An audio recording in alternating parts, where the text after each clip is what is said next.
Hello everybody, it's Keith. Help support the Northeast scene and declare yourself a member today. Subscribe to us on Apple Podcasts or your podcast medium of choice. Rate us and leave a review. Every little bit helps. Subscribe to our YouTube channel. It has every podcast episode plus other exclusive content. Like and leave a comment. Follow us on Instagram and Twitter at TheNEScene. Also, continue to write us at northeastscene@gmail.com. We want to share your experiences as well. And now, here's the show.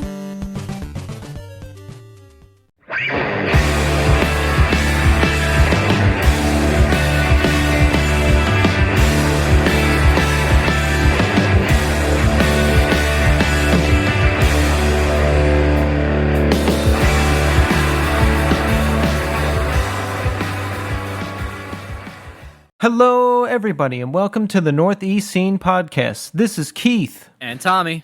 And we're back on Monday again. And tonight, we're going to be talking to drummer extraordinaire and my friend, Jimmy Rhodes. He's been in many bands that you know and love, and he's got a new band with, I didn't realize this, it's the singer from Pianos Become the Teeth. Band is called Burialwaves. It's coming out on Dark Operative, and he's got a lot of great company on that label. You got The Boy Sets Fire re-release, you got Caspian, you've got This Will Destroy You, you've got Power Trip. I mean, come on. It's an all-star lineup. I always mess that name up. It's Pianos Become Teeth? Pianos Become the Teeth. Really? Yeah. Okay. I always, whenever I hear it, I'm always like, I don't know. I mess that up. You know the song Nostalgist on the latest Caspian record? Oh, yeah. He's the dude that sings on it, right? Yeah. Yeah, I like that song. That's a good one. Yeah, that's so good. Is that the first Caspian track ever with vocals? No. What's the first one? The first one, I think the first one was Gone in Bloom and Bow. Oh, okay. Yeah. So guess where I am right now? Williamsburg, Brooklyn. I wish. I am in Bucks County, Pennsylvania. Are you really? Yeah. Are you home for Easter? I'm home, but not for Easter. What'd you come home for? I'll tell you after the show. Gotcha. Oh, Lord. It's one of those. Oh, okay. Gotcha. Yeah, it's one of those. So we'll be catching up after the show. And folks, for $50 on our Patreon, you can hear the intimate details of my life. No, I'm just kidding. I was like, oh shit, are you really opening up stuff like that? That's a weird one, man. I don't know about that. No, it's not a good idea. Yeah, I always think that's weird when people say like, hey, pay for this exclusive content. Like, nah, I'm good with the regular stuff. Like, we're giving away like the greatest content that has ever existed. And that's why we are awesome. Okay. Yeah, sure. I wanted to see how you were going to respond to that. But I have a new segment. Are you ready? Yes. All right, folks. Here we go. This is the Pop Culture Minute with Keith and Tommy, where we cover the hot topics of the day and give you our opinions on them. Are you ready for this, Tommy? I think I did my homework. We're good. Yeah, we're good. So we're going to start with the new Lil Nas X video. Now, this video is causing a lot of controversy in lame-o conservative circles. I watched it. I thought it was pretty wild. What did you think? I got confused for a second. I had to watch it, and then I was like, wait, who's Lil Nas X? Like, I didn't know who he was. Old Town Road dude. Yeah, that's what confused me is like, can you imagine that pitch meeting? They're like, all right, so you wrote this song about horses and cowboys and shit. And he's like, all right. Dig this. Satan, Air Max collaboration, twerking. Also, I'm gay. And it's like, wait, what? Can you imagine that meeting where people are just like, okay, let's see, we can do with this. We might be able to work with that. Like, fuck, dude, it's a lot of change because literally it went from like hip hop crossover with country to fucking just making people angry. I always appreciate any art like that makes people angry. He announced that he was gay pretty soon after Old Town Road came out. Oh, really? Yeah, and I don't know. I thought it was great. I thought it was like a brave announcement to at the height of your fame, just be like, I'm gay. You know what I mean? Good for him. Yeah, I think that's great. And I also think it's great that he still has success because it could have easily become a one-hit wonder thing. You know what I'm saying? Yeah, Old the Town Air Road. Max. The Air Max things are corny. He's getting sued by Nike anyway. So For what? patent infringement. You can't fucking make. They look exactly like Air Max 97s. You can't fucking do that. Oh, he made his own shoes. Yeah, it's him with a collaboration with somebody, and then the whole dig was they only made 666 pairs, and Yeah. each pair has a drop of human blood in them. Oh, that. Right, Yeah, right. so it was like, in my head, I'm going like, you know what this is? And I think like it's Slayer putting a pentagram on the front of a record. It's just shock value. Like, It's the same old story. It's like the same old in the 70s or 60s or 70s it was Black Sabbath. In the 80s it was Slayer. In the 90s it was alternative music, and now it's Lil Nas X. I think it's funny that people get upset about like when they're like, well, he's glorifying the devil. I'm like, here's my thing. Do you legitimately believe in the devil? Like, do you think there's a guy that lives underground? Like that fucking like, do you like I think my biggest issue with people having a negative reaction to something like that is like, okay, well, I can show you like 20 things that have happened in the last 2 decades that are infinitely more shocking. And just because they didn't get a lot of publicity, you're just like, oh, well, I didn't hear about that. It's like, yeah, because you heard about these things. It's a publicity stunt. That's why you heard about it, because it got publicity. Like that's. What did you think of the video? I mean, it's kind of neat that it's his face on everything. I thought that the CGI was kind of cool. It had I think it looked good. I think it was pretty wild. Do you, as a parent, like worry about that angle at all? Would you be like, oh, I don't think my kids should watch this? Where do you fall on that? No, I don't. My thing is like, I've already exposed my kids to things that I know that they can handle, but I know that kids seek things out like that, like shocking things. There's a certain age where like at least I went through where I actively looked for things that were shocking. The more shocking the record cover, like, when Mayhem put that fucking record out where it was the dude who, dead had killed himself and they fucking put it on the cover, or like Abnegation put that girl's face all smashed up and everything on the front of it. Like it's the shock value of it. I think with like my kids, I don't ever have a problem. I was exposed to things when I was in high school, especially like early years of high school, where I remember it had no profound effect on me. Then that's not to say that it wouldn't have a profound effect on somebody else's children, but I think shielding kids from things like that is generally a bad idea, because eventually they're going to get that streak in them like I did, which is like, I'm going to go fucking seek this out because I want to see what that looks like, All right, I'm moving on to the next topic because we're running out of time. Oh, you only gave me one thing to look at. What the fuck? Like, there was other things to look at? I just watched the Lil Nas thing. Well, listen, I'm keeping you on your toes.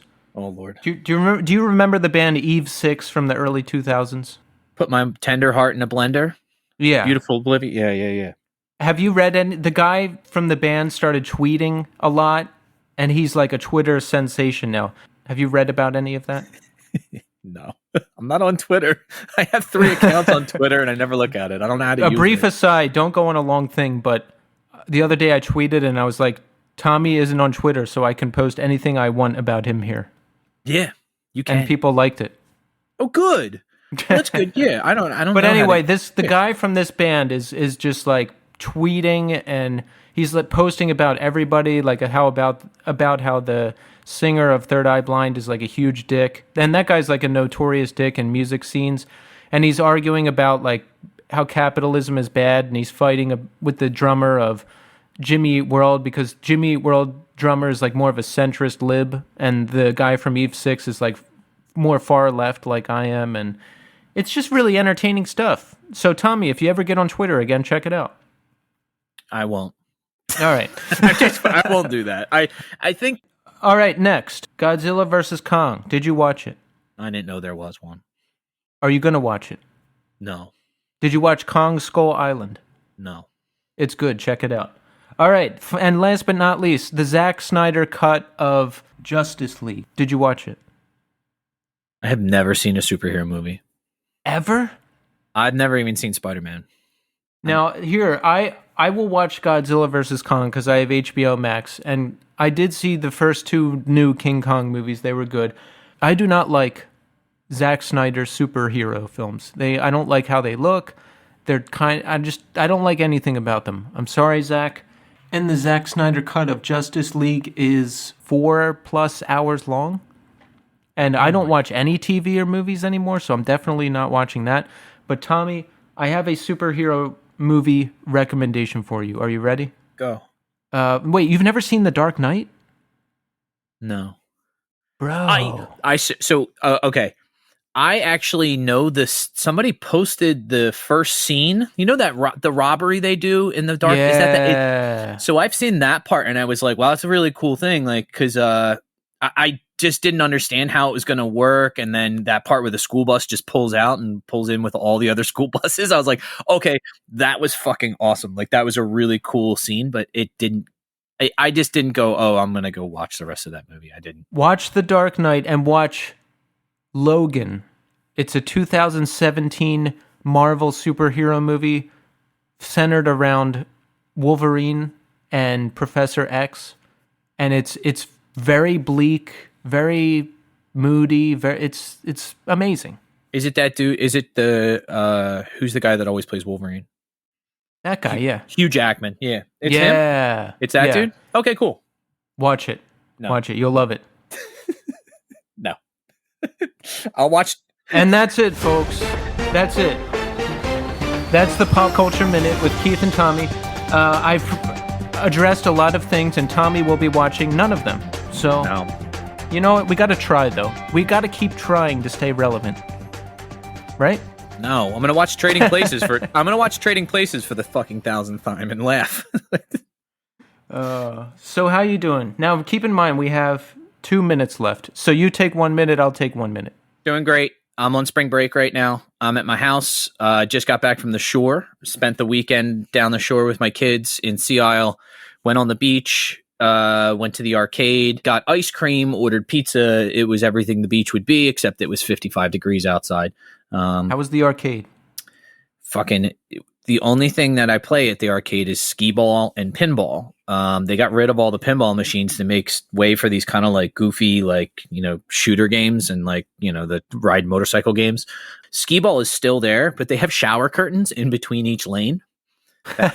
I thought it was kind of neat. I'll send you a picture of it later. It's funny, but the girls love it. They go and play skee ball, and they get obsessed with earning tickets. And it was a great time. I had a really nice time just spending time with the family.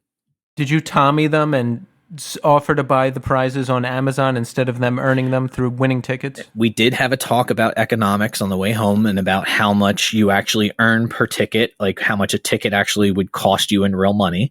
Because we played a $1 game one time, and the $1 game got them 4 tickets. I was like, so those 25-cent each ticket's 25 cents, and you could basically get a Laffy Taffy for 4 tickets. Did tickets. They say, "Why are you our father? We wish that someone else was"? No, they don't really get upset with stuff like that. When I was 5 years old, my dad spent $5 winning me a stuffed rabbit from one of those boardwalk games. Oh, yeah. And do you know what I named the rabbit? $5. Yes, because that's how much money my dad spent winning it. You see how even at such a young age I had such a sharp wit and whimsical sense about me? Very glib. You're very glib. All right, so nothing's really going on with me. I'm in Bucks County. Oh, guess who I ran into in Doylestown? Anthony. No, close. Yes. Northeast Scene guest and our dear friend Brendan Ekstrom of Circus Survive. I posted a picture of this monument in Doylestown to our group chat, and I just wrote, "eh." And he's like, "I'm literally right there." And I was like, "Walk into the sandwich shop right now." And then we talked for like 10 minutes, so that was really nice. And I'm down here taking care of some family business. Everything's okay right now. It's just stressful. I'm good. Everything's good. We're here. It's Monday. I'm excited. We got a good guest. We're having some fun. We're getting shit done. So we're at our mark. We're going to talk to Jimmy now. Here we go. Enjoy. All right, folks. We're here now with Mr. Jimmy Rhodes. Jimmy, welcome to the show. Hey, thanks for having me. I was super stoked and honored that you guys wanted to have me on. I was really surprised and shocked and very flattered. So thank you. Absolutely. That's why I love Instagram, because I'm following everybody. It's hard to find guests. This is a weekly show. I don't know if you know, but this is a weekly show, so it's a lot of work. It's a lot of work to find guests, book guests. So I'm following everybody. I see somebody's got an album coming out. I'm like, oh shit, let's try them. It's cool because you've had a bunch of my friends on, actually. I mean, I've seen and at least people I know that I'm friendly with too. I mean, whether it's friends like Steve Clifford from Circa or Pat from allelsefailed, and I was obviously in allelsefailed with him, and I was just listening to the Liam Dillinger one earlier today. Actually, I hadn't listened to that one yet, so I've listened to a bunch of your episodes. They're awesome. Oh, nice. Thank you. you. How's it going, man? It's been a long time. I think the last time I talked to you was a blackclouds show at St. Vitus. I was going to say that, actually. I was thinking that today. I was like, when's the last time I saw Keith? I was like, man, it had to be blackclouds at Vitus. Was that us in United Nations, maybe? Yep. Yeah, that was super fun. That was a great gig, yeah. Yeah, that was a hell of a run that we did with them. Because, they're such good buds with us. I mean, yeah, the pianos guys that are in that band, and Jeff was doing that label that we were on, and Lucas, who was also in Thursday for a while, he's in the United Nations, and those guys are best buds with us. So doing that run with them was so awesome, and it was very cool that they asked us to do it. Was that a whole tour or something, or? I think for that show, that's when we went up to Canada and back, just a really quick run. I think it was 5 or 6 days or something. But it was cool that we got to go do that with them, because UN only played a little bit here and there. But yeah, I was thinking earlier today, I'm like, man, when's the last time I saw Keith? I was like, it had to be at Vitus. And man, all those Vitus hangouts are the most absolute fun ever, especially for us guys from DC that know everybody up there in New York. And we're friendly with Artie and Dave from Vitus. So whenever we're up there, it's all of our friends that moved to New York from DC or Baltimore, or people I know from Philly that moved to New York. Yeah. Everybody's there, and everyone wants to hang out in that short period of time that it becomes the most fun night ever. There's actually a picture of us. Maybe it's from that show, but it was every band and every friend that was there in the main area of St. Vitus. And there was a giant group picture taken. It looked like a class picture, and half of every dude's shirts are off. And it was just yep, that pretty much explains how the night went. It was super fun. Yeah. But yeah, it was awesome seeing you at that show. And I don't know if I had known that you had moved to New York yet. I thought maybe you had still been in Philly. Maybe I knew you moved to New York, but I hadn't seen you since Philly when I last saw you in New York. Yeah, it hadn't been that long. And it's always good. I think you were there. I think Ryan McDermott was there, and it's great to see familiar faces there, because I honestly don't know a lot of musical people up there. If I go to a show, it's usually by myself. Oh yeah, dude, I'm familiar with that game. I did that my whole life growing up. Yeah, yeah. I'm going to shows by yourself is sick though. I mean, no one's bothering you, be like, dude, that part. It's yeah, I know, I saw that part. It was fucking sick. I don't want to talk about it. It's yeah. Even though it's awesome to do that. It's obviously way more fun with friends, but going to certain shows by yourself is really rad, especially when you want to pay attention and just have your own night. I had a friend who, and surprisingly, this wasn't Tommy, but I had a friend who talked to me so much during a band set that we got in trouble. It was it was a good old war show, and my friend just kept leaning over to me saying shit, and this girl was standing behind us, and she's like, "I'm sorry, can you stop talking? I'm trying to watch the show," and I didn't know how to say to her, I know what you're saying, because I'm annoyed as shit that this guy keeps talking to me too. You could be like, yeah, I mean, I could keep talking. You could check a little place called The Other Side of the Room you might want to check out, though. It's over there. You can just keep walking. But the friend left shortly after that, and then I went into the VIP section, and then I got kicked out even though I had a backstage pass. So, Jimmy, now, my favorite part of this show is, getting to know the people that I know. Because, like, if we're hanging out at a show, I won't be like, tell me about how you grew up, or, when did you first get into music? But in this format, I get to ask all those questions and really find out about the people that I know and don't know. So, Jimmy, let's take it back a little bit. Where'd you grow up? I grew up in Washington, D.C. I was born in D.C. proper, which is pretty rare. A lot of people aren't born in actual DC city limits, usually like, Maryland or Virginia or whatever. But Yeah. I was born in DC, so I can claim that, which is pretty awesome. An Uber driver once told me I was like a unicorn because he'd never met anyone born in DC before.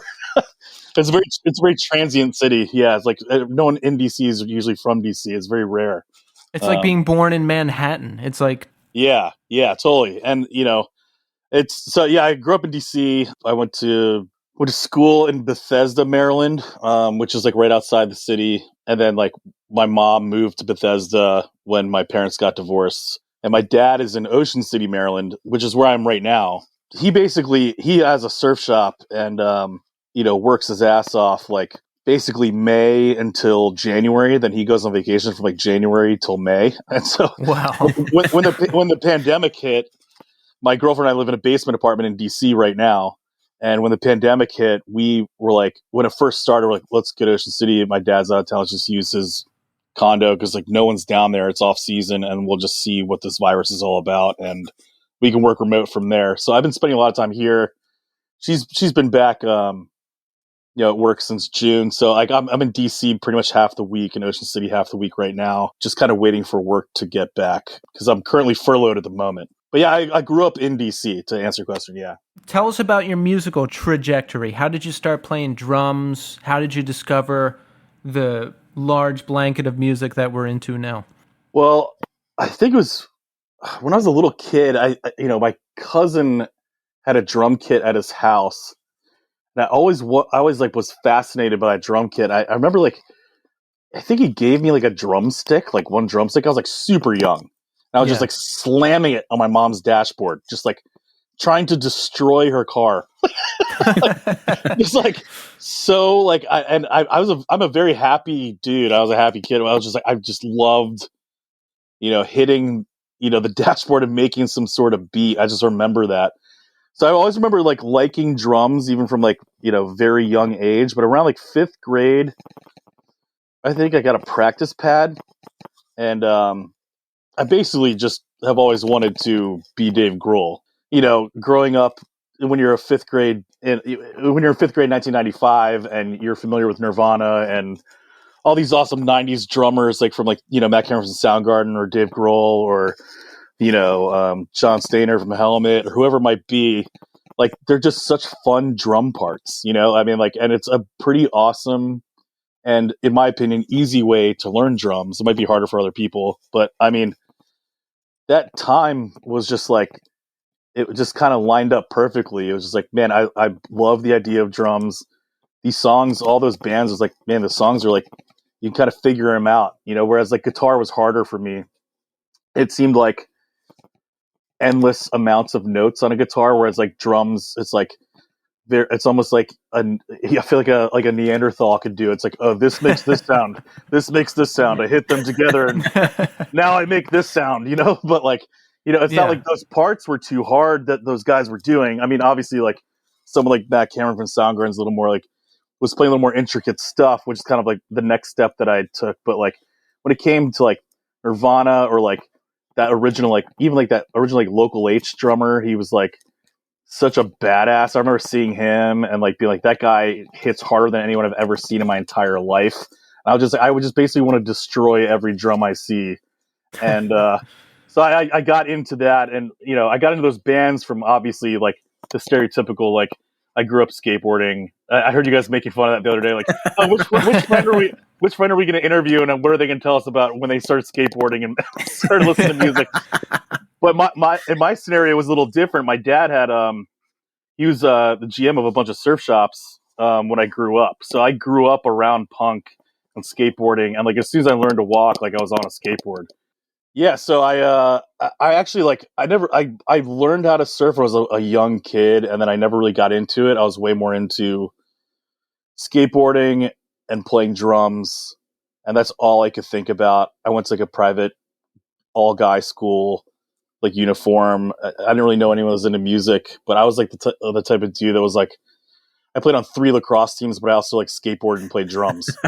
And I would Oh, like, lacrosse. Tommy's a big lacrosse head too. Yeah. It's funny. I was actually I never like loved it. I just always wanted to play hockey, and my mom never let me play hockey. And I was like, well, it'd be cool to hit people. Maybe I had a thing about hitting things when I grew up. I'm realizing that now. I don't know. But like, I was hitting drums or just like, I don't know. Maybe I just had some secret angst I needed to get out or something. But yeah, playing lacrosse was kind of like hockey without ice skates. Just like, And it's one of those sports that's like, it's so much fun to play, but the first like 4 or 5 months when you're learning to like handle a stick can be extraordinarily frustrating. Like, yeah. if you get past the part where you can like pass and catch and like throw the ball accurately, it's a blast. It's so much fun. It's just, you kind of have to get over that hump of like the learning curve is pretty steep. Yeah, it's funny. I mean, like, so I had this side of, me that, my dad had those surf shops and skate shops, and I grew up around that. Like, I mean, the first bands I remember hearing were Bad Brains, The Cure, The Jam, The Clash, Ramones. Ramones was like the first band I remember hearing. So I got that like really early on, and I started skating like super, like as soon as I learned to walk, like I was on a skateboard, and I was never good, but my style was great, and I could keep up with all my people only the few people that I met skating, but who that were really good, I could keep up with them and film them and stuff like that. But I've always just loved skateboarding culture because I grew up around it, and all the bands that I kind of like learned about through there, and there was that side of it. But then I also was at this private all guys school, and I being there and feeling like such a like outcast, while I'm playing lacrosse, like being like, I don't fit in with these dudes really. And, I'd be like, I don't know this for me. I kind of want to just like not do this so I can go home early and like play drums and like, or I can go to this show tonight and sneak out and like go to this show or whatever it might be. Yeah, it was a weird dynamic. I kind of experienced both those worlds at the same time. Like, I saw this very preppy world and the world I really cared about. And I just definitely was obviously more focused on the world that I cared about during that time. Yeah, it's funny because my dad's very skate surf oriented, always has been, and I've always been like super music oriented. It's like I'm like that, but with music, how he is about skating and surfing. Yeah, so I got into all sorts of bands, early like those punk bands, and yeah, then just like gradually, when I heard Nirvana, obviously that changed everything. I was like, I want to play drums, and got a kit around 7th or maybe it was 6th grade. I got a kit, and then I met these 2 kids at school, and we started a little band. Then both those guys left my school, and I'm like, okay, I guess I'll just keep playing drums and try and meet some other people. And I just kept practicing and practicing. Later on getting into like Snapcase and, heavier things. Like, I remember, Deftones are like probably one of my favorite bands. But from getting into Deftones, like I learned about Snapcase and Earth Crisis and Strife and like all these bands. So I started getting way more into like progressive drumming. And then like hearing Dillinger changed my life and Meshuggah.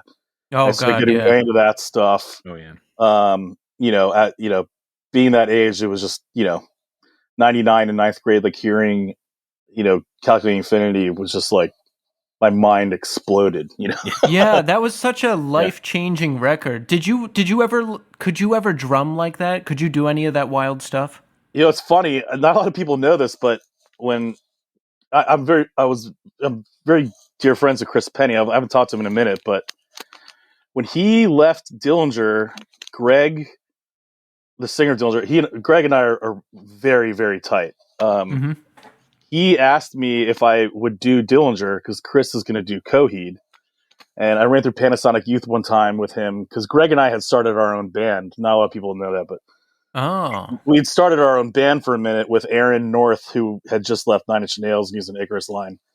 And that band ended up doing anything. It sucks. I flew to LA a couple times to record some stuff with them, and it was so fun. But some stuff happened, so obviously the band never came to fruition. But because Greg and I are like, he's still one of my best friends. During that time, when he and I met, it was like instant buds. And he's like, dude, Chris is going to definitely do this Coheed thing. You should totally join. And I talked to Chris. He's like, yeah, come up here. and we could run through some songs.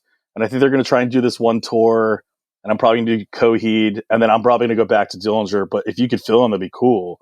And Whoa. I was like, holy shit, yeah. And during that time, my chops were like pretty awesome because I had just left that band, the Tony Danza Tapdance Extravaganza, and I was like super into like tech metal stuff. Yeah. And that's like, you know, this is even before I joined All Is Failed. Or no, sorry, this is after I had joined All Is Failed. Yeah, Greg was just like, dude, let's do this. I ran through Panasonic Youth one time with him, and I pretty much fucking nailed it dead on. And then I was like, I think I missed this one China accent at the beginning. Let me look up the video. And Greg and I both watched the video, and I looked at him, and I was like, watching Chris do it, and I was like, dude, I'm not your guy. I was like, he's like, what are you fucking talking about? You hit hard as fuck. And I was like, yeah, but I'm not your guy. I like Really? I was like, and at that moment, I kind of realized I was like, I want to play more like Grohl oriented parts, you know, like I think deep down, I always kind of knew I wanted to be in some sort of like, you know, grungy shoegaze band, like stuff that I really dug. And that like my time of like really digging super progressive drumming and progressive metal had kind of like ended. But I always was like in bands like that, you know, I mean, so Yeah. when I left, so I went to high school, and when I graduated, I went MTSU, which is in Murfreesboro, Tennessee. It's right south of Nashville. I went there with like a bunch of friends from DC. During that time, they had like the #1 music business program, but it was like a normal college. It wasn't like a trade school. So we get there, and I started, you know, I was just so anxious to be in a band. I didn't drink. All I did was play drums. I didn't Right. even want to be at college. I was just like, I'll go to my music business classes, and I'm just going to practice all the time. Joined this band, and we played with this band called the Tony Danza Tapdance Extravaganza, and like they asked me to join. It was like their second or third show because their drummer was going to go do something else. So when I was in Danza, I was 18, I think. This is in 2002, 2003 time. I didn't even And know you were in that band until I looked it up. I don't know, a little while ago, and that's a decent band. Like the name throws you. You think it's going to be some yeah, wacky like electro project, but it's really good, heavy, techy, like metalcore. and it's weird. I really feel like that band, especially like, you know, that time that I was in it was when they first started, was the first of like all those bands that came later. I mean, you would see bands later that came like Job for a Cowboy, like these goofy named metal bands that, you know, they're Yeah. probably all good. I was never really that into those type of bands, but I'm sure, you know, they're good in their own right. But I really feel like Danza was like the first one. I could be wrong, but it felt like they were the first one to doing that stuff. Like I remember like we wanted to sign to Black Market, and we're talking to a guy from Red Chord, and he was like, dude, this is awesome, and I want to sign you guys, but, you know, if you thought about changing the name, we're just like, absolutely not. And then I think later on they actually ended up working with him, which is awesome. I think I had left the band at that point to join All Is Failed, but yeah, so I was in Danza, and like during that time it was crazy because we were like #1 on mp3.com and #1 on hardcoremp3.com. Wow. And I remember like I had my final exams my sophomore year, or no, it was like my midterm exams or something like that. I missed all of them because we had like a 3-day run that we did.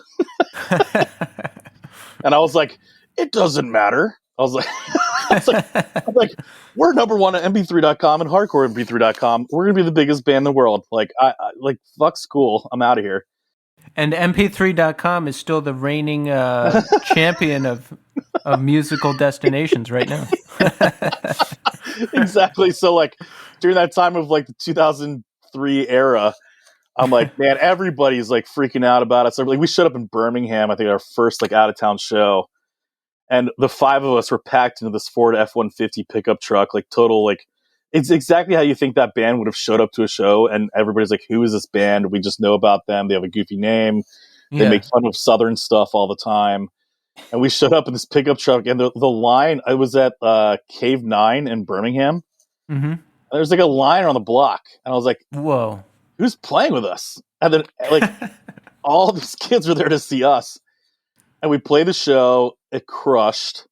How does that feel? I've never experienced anything like that where anyone wanted to see a band I'm in. Like, How does it feel growing up and seeing the line and realizing those people are there for you? It was very surreal, and it's like almost like when we got there, the promoter told us like everybody was there for everyone was stoked to see us. He thought most people were there to see us. So we played the show, and I remember being outside, and I was like, kind of loading some stuff up into the truck or the trailer, whatever it was, and I think we just loaded our gear in the back of the pickup truck with no covering. But I was back there, or I was outside, and I saw we had like 10 demo CDs. That's all we had for merch. We didn't think anyone knew about our band or cared. Yeah. And I remember someone selling one of the demo CDs to this other kid for like $50 or $60. And I was like, oh my God. And I was just like, this is insane. And then everyone found out we were going to this like barbecue place or whatever afterwards. And everybody's trying to go there and like hang out with us. I was like, we're like, what is happening? Like, this is insane. I would think it was a practical joke or something. I'd be like, you assholes, I'm too sensitive for this. Like, when's the other shoe going to drop? Yeah, right. I was just, it felt very surreal, but it also, you could tell like, man, we're 3 hours from home and people are like this, and our hometown shows are already crazy. Yeah. Maybe the Southeast is something we need to start conquering. Well, fast forward a little bit, and everything had been going pretty well, but the band essentially broke up for the first time, and like we all left. And then the day I was supposed to sign my lease and pay tuition at MTSU, Chris Penny from Dillinger called me, and he's like, "Hey man, I played drums on this band's record. They're called allelsefailed from Philly. They have a record coming out. I played on half the tracks. They need a drummer. Looks like they're going to go tour Europe and Japan. It could be a cool opportunity. Do you want to go try out?" And I was like, "Yep." And I loaded up my Chevy Blazer that night, and I just drove back to DC. Nice. And didn't pay tuition. Didn't sign the lease for my apartment. And I just went back, and my mom in the middle of the night's like, "What are you doing home?" And I'm like, "I just joined a hardcore band in Philly." She's like, "Oh my God, like, what about school?" And I was just like, "I'm leaving for tour. Like, we're going on tour. Yeah, I'm trying out for the band tomorrow." The next morning, she wakes me up at like 8 a.m. before I leave to try to Philly. She's like, "Did you apply to schools yet?" And I was like, "No, I did not apply to schools yet." I'm going on the tour. Yeah. But it was very frowned upon. My dad kind of got it because I'd like given college a try, and he knew that I wanted to go back and finish at some point. But like, I was sitting in class just being like, all I want to do is just like learn how to hit harder and play better than anyone else I could possibly see. And when you're a band like Danza during that time with all that hype, you can't sit in a sociology class and just like not think about how you should be on tour. It was just like I couldn't concentrate at all. So with Chris calling me about allelsefailed, it was really great. So I drove up to Philly, tried out for allelsefailed, and I get there. You guys are pretty close with them, right? Yeah. Yeah. Oh, yeah, you were in Crash of 64 with Pat. Yeah. That's how I met you. Yeah. Because you were in Solar right. Powered at the time. Yeah, okay. Yeah. So, I drove to Conshohocken. Pat was living there. He's living in this basement. We practiced basically in his room. I get down there, and everyone's down there, and I show up, and I set up, and I was like, I forgot my water in the car. Or no, I set up, and they're like, okay, let's run through this one song. Like, I learned 2 songs. Yeah. Ran through one of them, and I think it was at 27. I think it was the first one that I ran through. I was like, shit, I forgot my water in the car. I'll be right back. And I ran and grabbed my water, and I come back, and I just hear laughter like everywhere. And I'm like, what's so funny? Pat and Steve looked at each other, and then they just looked at Luke, and he was like, we were just laughing because like, how hilarious would it have been if you'd showed up from Nashville and you sucked and we'd have to tell you to go home. And they're like, but that's not the case. You definitely passed this part of being in the band. And I was like, nice. So like, I like after one song, like running through, like, dude, you're in. Like, but obviously I had to beat like 4 of the 5 of them at like mini golf and like batting cages and go-karts or whatever else we did later that night, because they're like, dude, it's all about having fun. Those guys are awesome. So like when I joined that band, it was like, okay, like these guys like want to do this. I heard the podcast he did with Pat when he's talking about that time frame of like they're like, okay, we decided we're going to end up doing this. That was that time when I joined in August 2004. But we only ended up doing like, I think like 1 or 2 tours, and then that kind of like it ended up not happening. As in, like, everybody was like, we're having kids or like getting married, and I was 19, and I'm So like, the record name "This Never Happened" never became a happened. reality. Yeah. And it's funny. I almost feel like, it's so appropriate. I think I've talked with Pat about this a lot. It's so appropriate how that record was named and like what happened. And like, I mean, the first day we left for tour, the steering wheel fell off our van. Oh my It was just god! like, it was just like everything. It was just, I don't know. I try to. It was like, it was just so sadly comedic and like perfect at the same time. Yeah. So yeah. Anyway, but I was still a member of allelsefailed through 2009 or so. Yeah, actually, Dave Davies and I were the ones who like convinced the band to do This Is Hardcore. Pat doesn't remember this, but we were. And then Pat ended up jamming with Joe, and I was so mad. I went off. I'm like, "Are you kidding? Like, this is all I want to do." He's like, "Oh, I thought you didn't want to do it." We got into it, and we're good now. Like, we're way Yeah. good now. But at the time, man, I was like, I don't think I've been more mad at anyone in my life, because at the time, I'm like, man, I gave up everything to join allelsefailed, then we broke up. I remember that time. I remember some of the beef. I wasn't going to bring it up, so I'm glad you did. But But it's not like, it's funny to think about now of like how mad I was, because like I see where Pat was coming from during that time. It was like, yeah, I was, because I was in Storm of the Lotus during that time. I joined Storm of the Lotus after allelsefailed broke up, and we were kind of busy. And he was like, "Oh man, I just didn't think you really wanted to do it." I'm like, "Why would I want us to do the show but not play it?" Like, but in his defense, he also had a drummer that he just wrote a brand new song with and had a practice space. It's like, why wouldn't he want him to do the show? yeah. So it's like, So did he just kind of assume that you weren't in it, like you weren't going to do it or something? yeah, it was weird. I mean, communication kind of like broken down a bunch. Like, there's honestly like no hard feelings. It was like, he's one of my favorite human beings on the planet, and like he wrote me an Same. apology later, and I kind of apologized too about like how I went about it in a way, and then we end up seeing each other for the first time in a while at that Cinco de Mayo Mastodon Dillinger show, and we like hung out and had a blast. It was awesome. That's great to be able to move past that. Man, but you know what? I've been in that situation where I think I'm in a band, and then I find out I'm not, through not cool ways. And Yeah. it's hurtful. It's hurtful. Like, it's very hurtful to me, and I did not handle it well personally. So, like, Yeah. I don't know. It's just shit that happens when you're in bands, you know? And it's funny. It wasn't like it happened. I mean, it did technically, I guess, happen behind my back. But he called me. He was like, "Hey, man, just let you know, like, we're gonna have Joe play the show." And I was like, but to me, it was like, what? Like, that was not a thing I even knew about, And Yeah. Joe's awesome, and I'm glad he did it, and I'm glad he's still playing with them now, and it all worked out for the best for sure. But yeah, at the time, it was kind of like, dude, like I gave up my whole life for this. Just let me do this one last show or whatever it might be, because everything during that time was like the last time we do anything, Yeah. But obviously that era kind of ended. But yeah, so I was doing Swarm of the Lotus during that time too, which was cool. We did like a couple tours, and then that band kind of broke up. I was in like the 2.0 version of Swarm of the Lotus, and they're in Baltimore, so my commute was much better because I was driving from DC to Baltimore for practice instead of DC to Philly. Yeah. So when you try out for these bands, is it really stressful for you? I haven't done a lot of cold band tryouts, maybe only one or two. One that I did went famously bad. Like, the guys made up an excuse of why they couldn't play anymore and like got me out of there, and I didn't realize until later. Have you ever had an experience like that? Probably not, because you're a good drummer. That's good.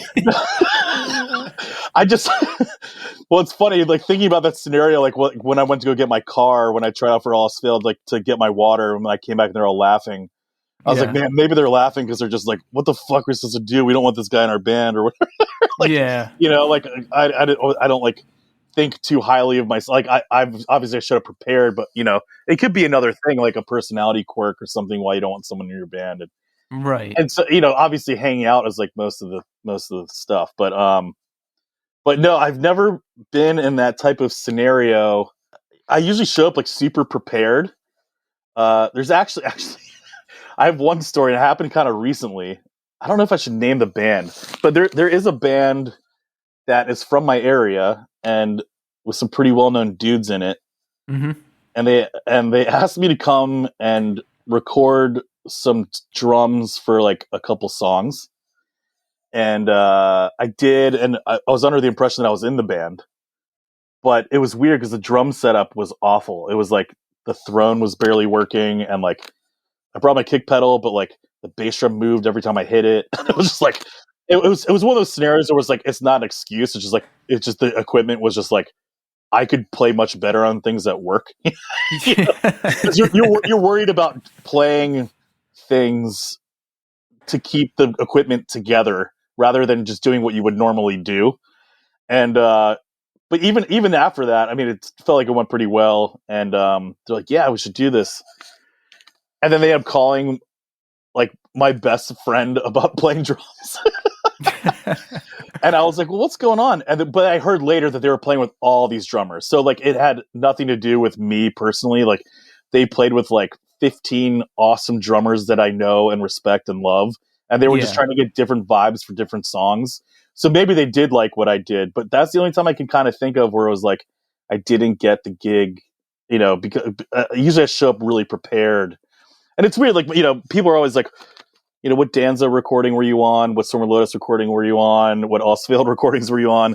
And I wasn't on a lot. I ended up joining after these records got made, which really sucks. Like, I really wish that I had been on some proper Tony Danza release. Like, I helped write a little bit of some songs that later came to fruition. And then allelsefailed, I was on this like kind of comp release, like Good Enough for the Girls We Roll With release. I was on the first 3 tracks, which were all new tracks, and the rest were all like old B-sides. Those are 3 of the best songs. Yeah. I'm glad everybody likes them. Yeah, those are fucking classics. Yeah, that's awesome. I know everybody really digs that 173 song a lot. Oh my god. Yeah, that's my favorite. Like that and On Crutches, like fucking I just want to destroy people. Awesome. Yeah, I mean, playing those songs was super fun, and so I was on those for allelsefailed, and then Storm of the Lotus, I wasn't on any proper recordings. I was on the I Hate God tribute, and I forget what song I literally went in the parking lot, learned the song, played on it, and left. I don't think I've ever heard the song. So it's weird being in those 3 bands and like playing with them live so much and meeting so many people and being a part of them for so long and not really having like a full stamp on an actual like full-length record, you know? Yeah, I've been in that situation where I'm playing someone else's songs, and at least in the one instance I was doing that, I don't know, I was in a rush to like write my own stuff and I wanted to have my imprint on it. I did really like the songs I was playing too, but I want to have my work out there. You know what I mean? I guess a lot of people feel that way. Yeah, totally. And it's weird. I didn't really think about it at first until people started asking like, "Oh, which record are you on?" I'm like, "Oh, you know what? That's pretty important." Because like all I could think about was playing shows and playing live. Like that's what I needed to do. Like I wasn't thinking about records really. It's really weird. And then like one day it just hit me. You know, I must have been like 21 or 22. Like right when allelsefailed broke up the first time, and I was like, I hadn't joined Storm of the Lotus yet, and I was just kind of around DC, and everyone I knew was in college, and I was just kind of like around working at this backline company. And I was like, what am I doing? And I was like, I have nothing to show for it right now. I was like, at least if I had a record, I could be like, oh, I played on this, you know? Oh, yeah. So to backtrack a little bit, I think it's amazing that you made a decision on the spot not to move forward with Dillinger Escape Plan. Because think about it, you're a musician, you want to be a full-time musician, you're there playing with an incredible one-of-a-kind band, and like you had the wherewithal to be like, you know, this isn't for me. It happened twice, and I don't know if it ended up getting to the point where like those guys told Ben, but like I think Ben knew that like I was potentially an option if it needed to happen or whatever. Yeah. And that I was going to go to Chris's for like a week and like learn some stuff as like buds and do it. But then like there was another time I got asked when things weren't good, and it was kind of like they didn't know what was going on. They're like, we might need a drummer.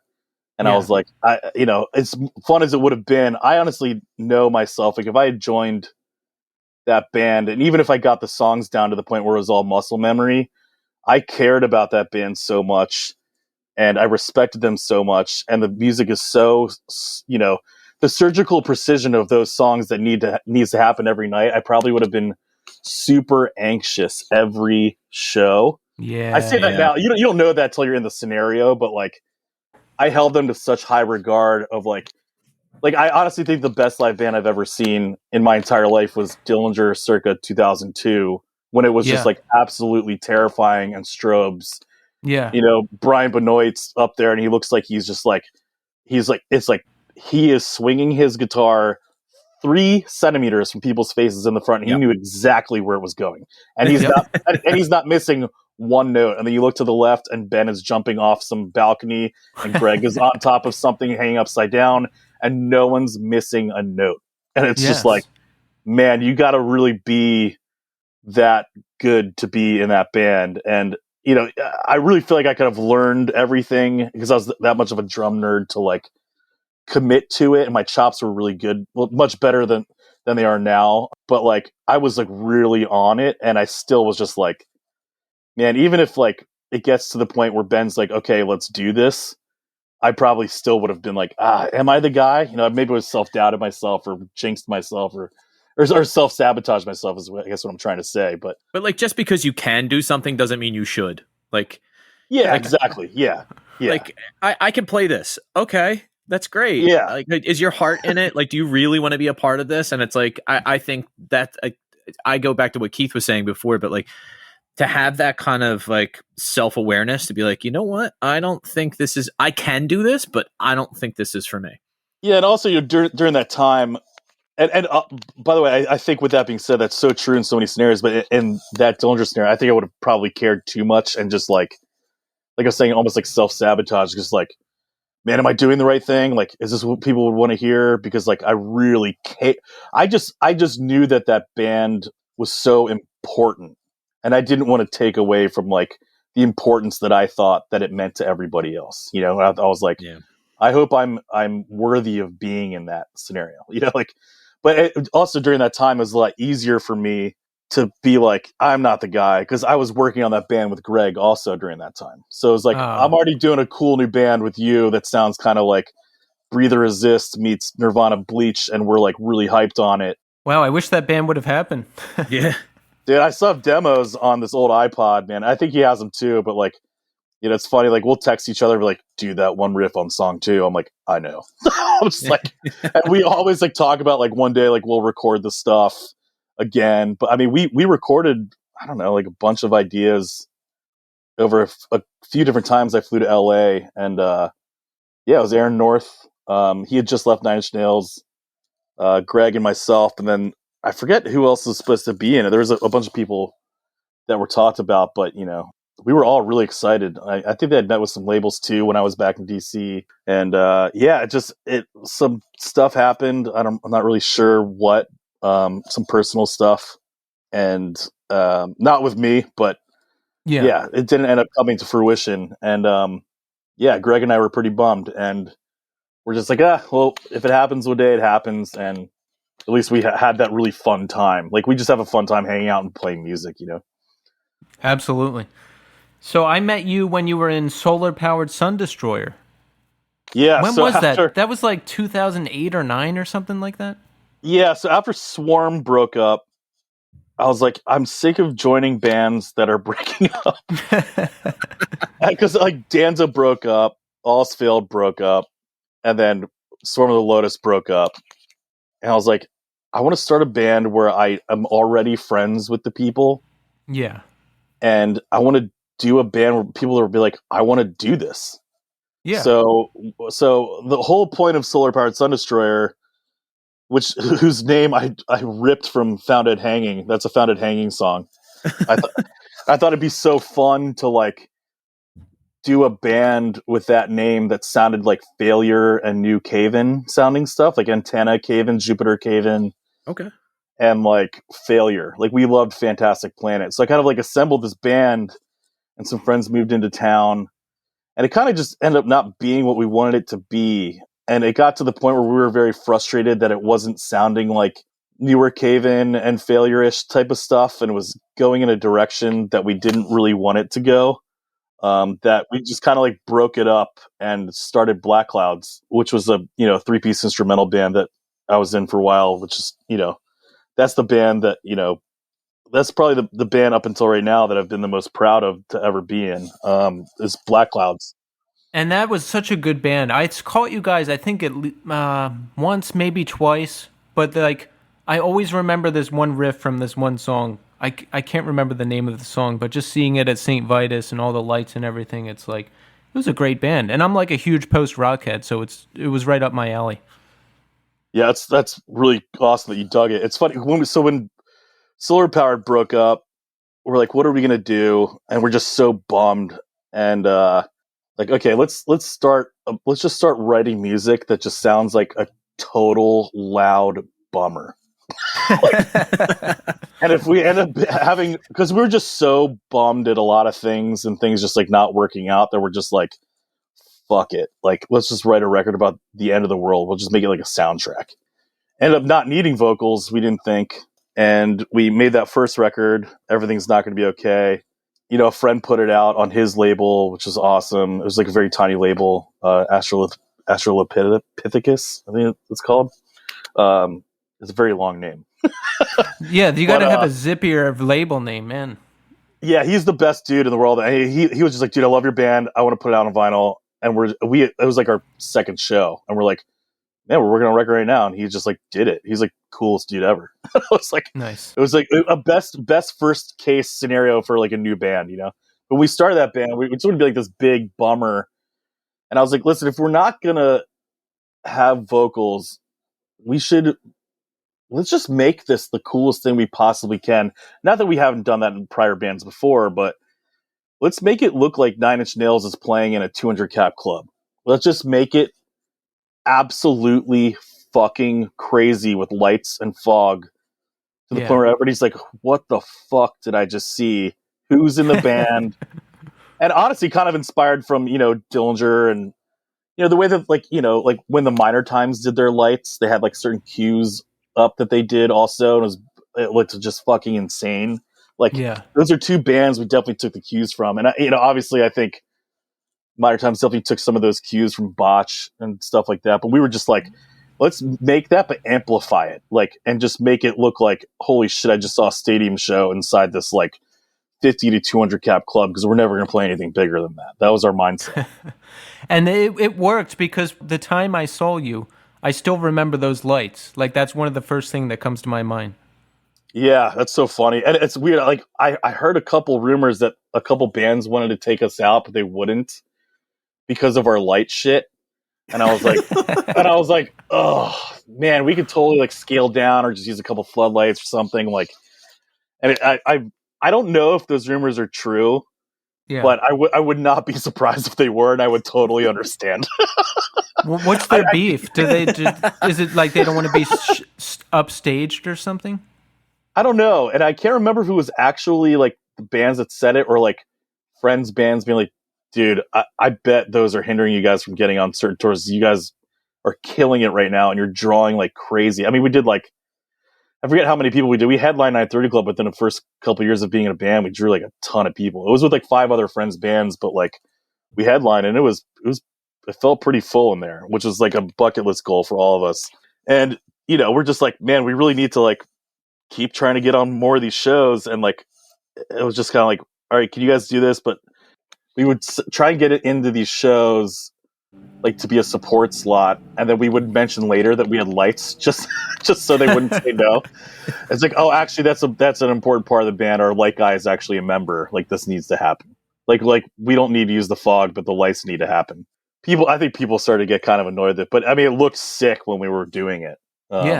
Yeah, it was it was a fun time. Yeah, that blackclouds record, the second one, Dreamcation, that came out on Collect, which is Jeff Rickley's label. It's funny because we met Jeff. So the first blackclouds record comes out. We do that, it was awesome. We end up meeting Jeff through my friend Lucas, who was in Thursday for a while. Yeah. He's also in UN. Jeff heard Blackclouds and he called us. He's like, "You guys are my new favorite band. Like, I cannot stop listening to you. I want to put out your next record." And I was like, "Holy shit!" Like Jeff Rickley like really loves us, and Jeff's a very passionate guy. Like, and he's also the nicest dude in the world too. But you can tell when he really means something, and when he's kind of being like, "Oh, that's cool." Like when he really is passionate about something, he just does not stop talking about it. I remember we went to go play Vitus with them, and all the guys in the band get out of the van. They're like, "Dude, Jeff was talking about your band the entire way from DC to New York." I was like, "Holy shit!" So yeah, they ended up putting out Dreamcation, which is the record I'm up till right now that I've been most proud of. Yes, and rightfully so. And yeah, it came out on Collect, and obviously when we were on Collect, there's three things that kind of happened that broke the band down as we were getting a ton of momentum. Number one, there's another band that had the name The Blackclouds, and even though we had the trademark and everything, there was like this giant dispute, and they somehow ended up getting the name, and we weren't allowed to use Blackclouds, even though we had everything. I forget exactly how it went down, but that happened, which was like ridiculous, and we had to change the name, and I hated the new name. It was like we were Blackclouds after that, and even though everyone just kept calling us Blackclouds, that was the first thing. And then the second thing was obviously the Martin Shkreli Pharma Bro. Oh yeah, Backing. Yeah, that's sunk the label, right? Yeah, so he was the silent backer of the label, and it sucks because Jeff Rickley, Norman Brannon, and Sean Durkin, who were doing the label, are the best human beings in the world, and they were really crushing it. It was awesome. It was like the best label to be on. They were the nicest dudes ever. But yeah, and they were almost at the point where they were like doing it on their own. They didn't need any more backing. Like it was actually working. But then when the news came out about, Shkreli being part of that and whatever, those guys were just like, well, they had no idea what he was doing. Yeah. They just knew him as a great guy that was trying to help the label. At one point, I remember Jeff calling me and being like, "Dude, like our silent partner wants to give everybody health insurance." And I was like, "No way." So to them, he was like this great dude. And all of a sudden, one day on the news, he's like the super villain. And they're like, "Well, we got to shut down the label because they're such good guys." Yeah. They're such good guys. They didn't want to deal with that guy. And they did the right thing, but it sucks. So that's the number two, that the label shut down. And then number three, our guitar player had some health stuff going on. And we had a fill-in come in who was in Solar Powered with us. And he kind of ended up not being able to do the band after a while too. So when our original guitar player who wrote all that stuff left, and then like the second guy ended up needing to leave, Ross, my bass player, and I were like, let's go start something else. And so we just started this new band, Burialwaves. Well, first let me say this. When you see Martin Shkreli pop up in the news, do you get like post-traumatic reactions like, "Oh, fuck that guy"? It's just sad, man, because that Collect label that Jeff did, I really believed in it, and everybody's like, "Oh, it's too good to be true." Like I remember, like there's a bunch of labels that wanted to work with us before we put out Dreamcation, and when we kind of told them where we were going, they were like, "Dude, that doesn't sound like a real scenario. It's too good to be true." Right. And they had just like our label mates at that time were like Creepoid and Nothing. Nothing is like it was one a of my great favorite label, bands. yeah. Yeah, Nothing's one of my absolute favorite bands, and Creepoid's on it, and who else? They were about to sign some bigger bands too. Jeff was telling me like they were like in the middle of talks, and it was like, man, like it was almost a thing where like I really feel like those guys, knowing how awesome and how hardworking they were, could have gotten past that evil pharma bro and be like, man, I can't believe we used him as like a leapfrog to get to this point. Now we don't have to deal with that dipshit anymore. The thing is, like, if those guys had known how that guy was from the beginning, they never would have worked with him. It was just like, exactly. Yeah. It just sucks that he duped everybody and duped guys that I like, know, respect and appreciate. Yes. And that trickle down effect hurt my guys and my friends. So that when I see that guy, I'm just like, man, like you really affected my life like real hard. Like, just like and not only is that, but he's affected so many other people's lives in a much bigger way, just being the piece of crap that he was, Yeah, and that's what he Yeah. ended up getting convicted of, like because he was lying to investors. Like that's what his final convictions were for lying to two separate hedge fund investor sets and saying like, oh yeah, I'm doing X, Y, and Z, when he was actually really doing something completely different. And then when the investigation came, they were like, all right, we can get you on these and you can do 7 to 10 years. He's like, okay. Like, that dude's still worth $70 million.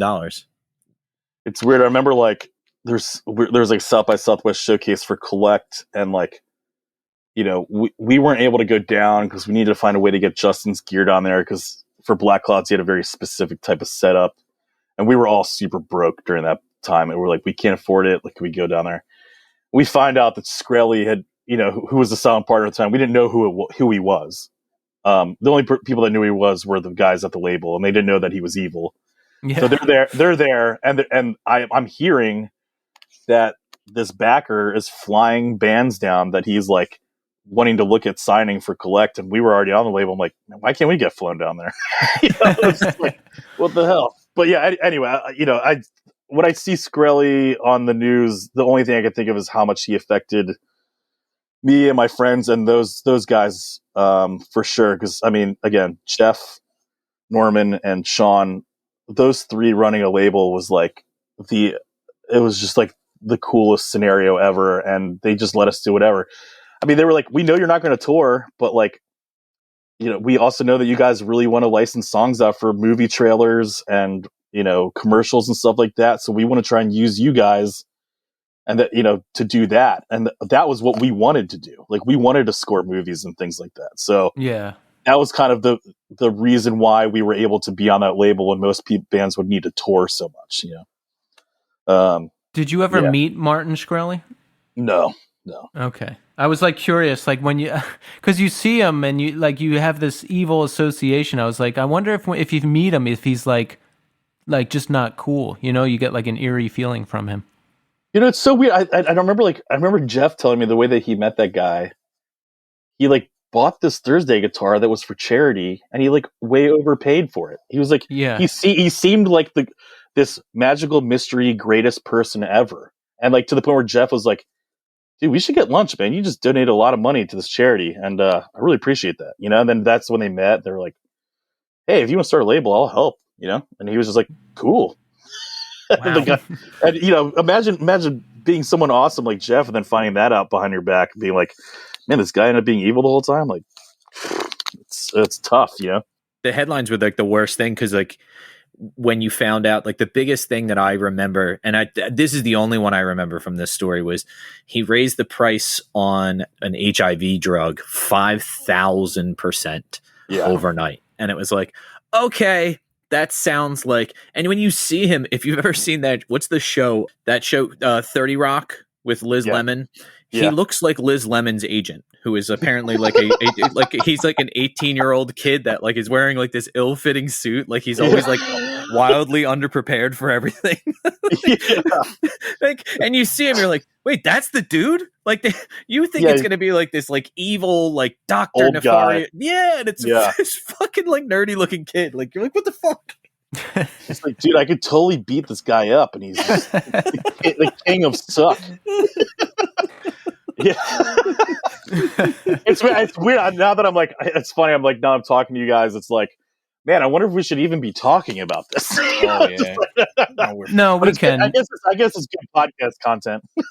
There was a lot of fallout from that thing. I follow Norman and Jeff on social media, and Norman quit a job to, you know, start working for the label, and Jeff, of course, had a lot invested in this label, and now they have the bad stink Sean of Shkreli on them. Oh yeah, Sean too, who I don't know, but I mean, he's in that band Weekend, who are amazing. They're a shoegaze band from San Francisco. I love that band, and he gave up one of his dream jobs to do Collect.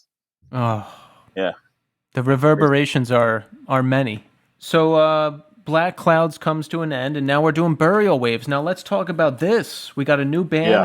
We got a new record coming out on an excellent label. You got some great company on that label. I checked out one of the songs that's out there, and I love it. I didn't realize it was Kyle from Pianos, Become the Teeth.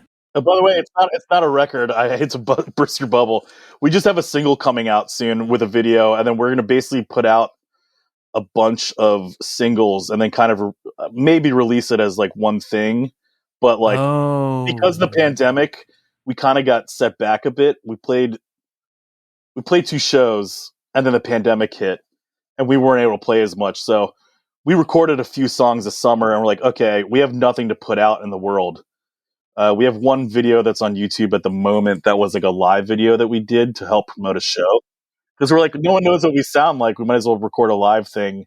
Yeah. And so people know what they're going to come see. And we just kind of put it out there. But yeah, so when Black Clouds ended, Ross, my bass player, and I were basically not in a band for about 2 minutes. We posted that we were done, and we had been jamming with Tom Keeley from Thursday a little bit because he had some music that he had written, and we jammed on it. It was cool, but something wasn't clicking with it. And then like Ross and I are like, okay, I feel like if we write stuff that we want to do with Tom, it might work better. Yeah. So Ross calls, I put out the statement, or someone did put out the statement that Black Clouds is done.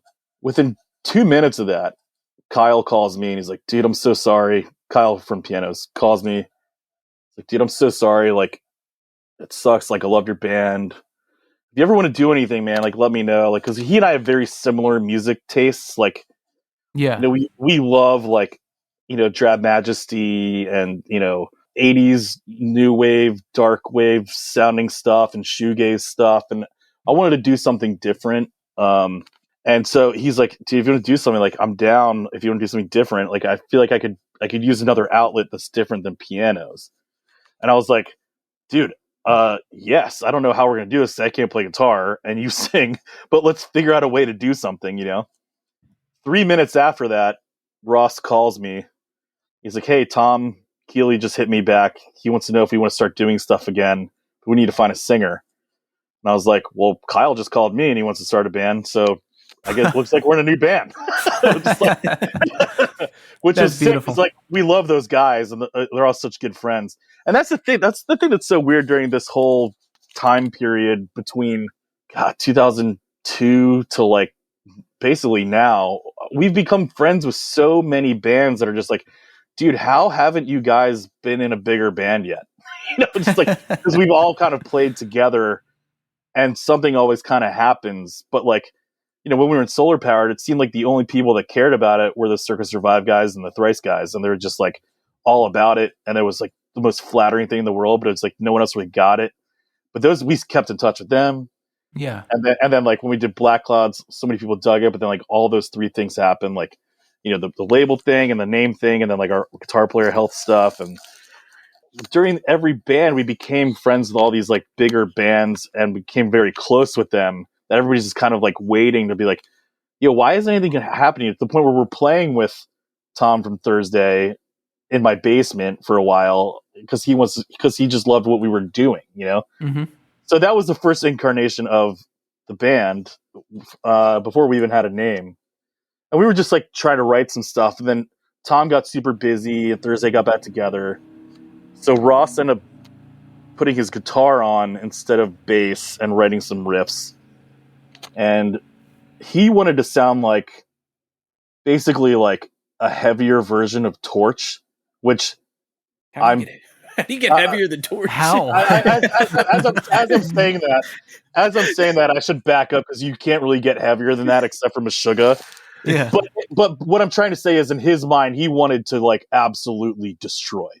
I was the opposite. I'm like, dude, I want to sound like Slow Dive and My Bloody Valentine and shoegazy, but I'm down to be loud. Like I want to be loud. I want to be as, like, kind of like, you know, how Hum is loud and lushy and pretty, you know, like kind of like that. But the heaviness coming from the loud rather than like the riff, you know? Yeah. Right. So he and I, like, because the other thing is like Ross had never been in like that heavy of a band, and I had been in so many heavy bands. I kind of got that out of me, and Ross has never had that out of him yet. So he's just like, he wants to crush, but then he just starts, you know, taking his riffs, which were all great, and like blending them in with really cool effects so that they still loud and punishing in a way, but not like, oh, you guys are in a metal band. It Yeah. doesn't sound like that. But there's this push and pull, kind of like how you hear about like how Deftones have a push and pull a lot, like between some of their members, and like some of the guys don't want to be heavy and some guys do, but it ends up being that type of sound. It's just funny because like with the members in our band and Ross playing guitar, it was like Ross, Kyle, and I for a while working on stuff. Kyle and I definitely wanted to try and do something different and like new that was kind of like almost like new wavy sounding, but at the same time, like the songs that we were writing made sense. And it was just like, man, this sounds really good.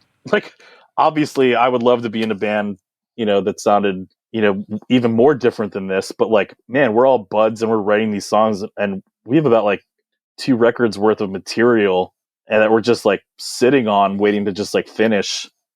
And like, we love every song. And does it sound like exactly how we had pictured the band from the beginning? No, but is it awesome? Yeah, we love every single part of it. So yeah, we were basically not in a band for 5 minutes, and then Burialwaves forms, write a bunch of songs, play 2 shows, they sell out, and then pandemic hits. So we decided to record a few songs this past summer, and one of them's coming out next week, which I guess is the day that this is airing. So it should be premiering right now on Brooklyn Vegan. Yeah, so that song's out, and then a video is coming out in a couple weeks. So Monday, April 12th is when the single will be available to everybody? I believe so. We thought it was going to be the 13th, but I think it's the 12th now. Yeah, and I think Brooklyn Vegan's premiering it, yeah. You see the synergy, Jimmy? Like, we set this thing up, and then the day it premieres, the single is out. Yeah. It's beautiful. Yeah, it was great timing. How about, what's the plan? Are we going to do a record? Are we going to do some tours? Like, what's in store? The plan is to have fun. So, there you go. Yeah, because I mean, Kyle's in pianos, and pianos is still killing it and doing their thing, and obviously, that's his first priority. And the plan is just to have fun, and we want to make cool shit. Basically, we're a very active part-time band, as in like we talk about the band all the time. We try and practice as much as we can. It's always on our mind, but we're not going to be going out for like weeks at a time, we don't think, unless like an opportunity arises and we can be like, oh, that sounds cool, let's go do it, but yeah, at the same time, this is coming from the mouth of a guy who plays drums in the band, and then we played 2 shows. It's like, and that was over a year ago, so who knows? I mean, it's we'll see what happens with the live music industry, which that's what I do for my job. I'm a promoter, and we're just waiting for shows to happen. Like, we want to play shows and play these songs in front of people and just do as many cool shows as we possibly can, and record as many cool songs as we can possibly write. And then if it looks like a group of songs really fit together well, whether we've recorded them or not, maybe we assemble them into a record. But it just seemed like singles were kind of the way to go, especially not knowing with the pandemic and live music, just kind of chilling out and releasing things here and there, I think that's the way to go. And I love the music, and I like this philosophy. Just have fun. If I was in a situation like yours, band-wise, I would be all about it, because you're doing it, you're dedicated, but it's not this looming thing that you have to worry about so much, Yeah, and that's the thing. Like, we don't want any pressure, but we want to do stuff. Like, it's funny because when the pandemic hit, in my mind, I was like, I with what I do for my job, like, I'm a promoter and I book a lot of music venues, and I saw how far in the future things were getting pushed back. Yeah. And when I was thinking about my personal band stuff on my music creative side, I was like, man, we should just fucking wait like all these other bands are going to wait, and then be ready to go when it's time to be ready, Because if we had not played those shows before the pandemic hit, we probably wouldn't have been a band, Right. But luckily we played those shows, and yeah, Kyle went over to Ross's house one day to like pick up some PA stuff. In the middle of the summer, he's like, yeah, we should do something. And I was under the impression like, we're not going to do anything until the pandemic's over. And I was like, okay, if you guys want. Like, so we met up and we practiced and we wrote some songs and we recorded some songs. And I'm so glad we did. Because at the time I was like, why would we do something Like, hurry up to do nothing. Like, that doesn't make any sense.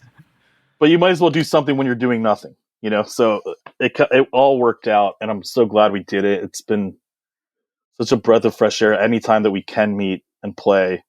The only thing that sucks is, like, you know, it's hard to hang out during this time. That band hangout scenario doesn't there. It's like, okay, you're going to office to get this done, and then we got to separate ways. Yeah, So, there's not. yeah. I have not done a lot of hanging out except people in my COVID bubble, so to speak. Like I have friends. I have like 2 friends that I see on a semi-regular basis, but that's it. It's weird because, you know, it's funny that in Burial Waves, 4 of us know each other very well, and Kyle doesn't know 2 of the guys as well as Ross and I. Like, he knows Ross and I really well, but the other 2 guys, Kevin and Matt, he just met in the band. So he, you know, it's like, man, we all need to like hang out, you know. And we did at those shows that we played, but it's like, man, we played 2 shows and a practice, you know, we would hang out and whatever. But it's still a brand new band, and it's like being able to do such normal stuff like that, not being able to do it during a pandemic is so frustrating. It's like something we take for granted, where it's like, oh, I'm in a band, I'm gonna hang out with my bandmates, or we're gonna go to this bar, or we're all gonna go to this show together and like get inspired by this thing, or let's just have like a band meeting and like talk about artwork and like, you know, drink or whatever it might be. It's like, it's harder to do that now. Now you have to like plan and be like, okay, well, if we want to do some stuff, I guess we should kind of write some songs during this time, but we can only do it for this amount of time at this space because there's only this amount of room. And then like everybody's got to go because, you know, you probably shouldn't be in the same room for too long. Yeah. And it's like, and it's just like, we're just like so anxious and ready to just be a normal band. You know, it's like just hang out and play shows and like do little road trips. I mean, I'm sure we'll do some sort of East Coast thing once things are more normal. And yeah, I mean, we would love to do anything and everything if the opportunity presents itself. But, you know, we just want to make sure it's fun, and we know that it's a part-time thing. And if people dig it enough and we get asked to do stuff, obviously we'll want to do it. How do you sign with Dark Operative? Because in my mind, a label's like, hey, we want a record, we want a tour, we want this, we want that. I guess, do you guys have a good relationship with them, and it can just be kind of chill? Yeah, it's so Brent Eystone, who does Dark Operative, he used to do Magic Bullet records. Yes. And I've known him for a while. He's from DC. And he loved Blackclouds. He like really wanted to work with Blackclouds badly. Mm-hmm. And then we ended up going with Collect. He's not one of the ones who said it was too good to be true, by the way. He was just kind of like, dude, that's great. That's a great opportunity. You should take it. But yeah, he kind of saw what I did with building Blackclouds in the area, like trying to get us in the right shows and like making sure everything we did was like a full event.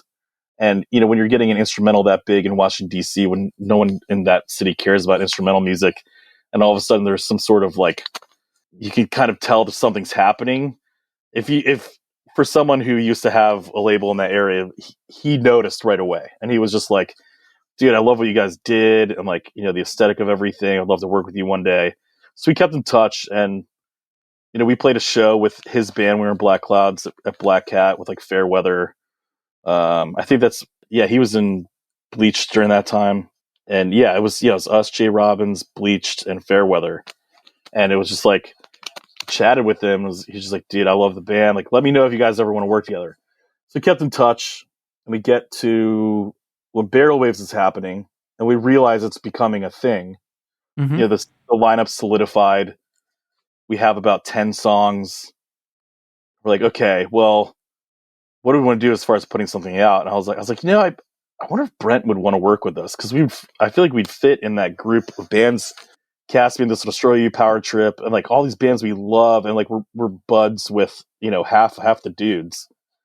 And I called him and I was like, hey man, so we have this new thing, and you know, I sent him some demo stuff, and you know, it worked out because like normally he wouldn't take anyone new on, but because he knows what I do as far as like promoting and booking shows on a career level, that he didn't really need to babysit us that much, and he can just kind of help with, you know, publicity and things like that. It was kind of like, okay, let's tag team this, you know? Yes. And that way he doesn't need to worry about us, and that's what we can bring to the table as a new band, and it'll keep a load off of him. And he also wanted to keep in touch with DC stuff because he just loves DC, and he's just like the best dude.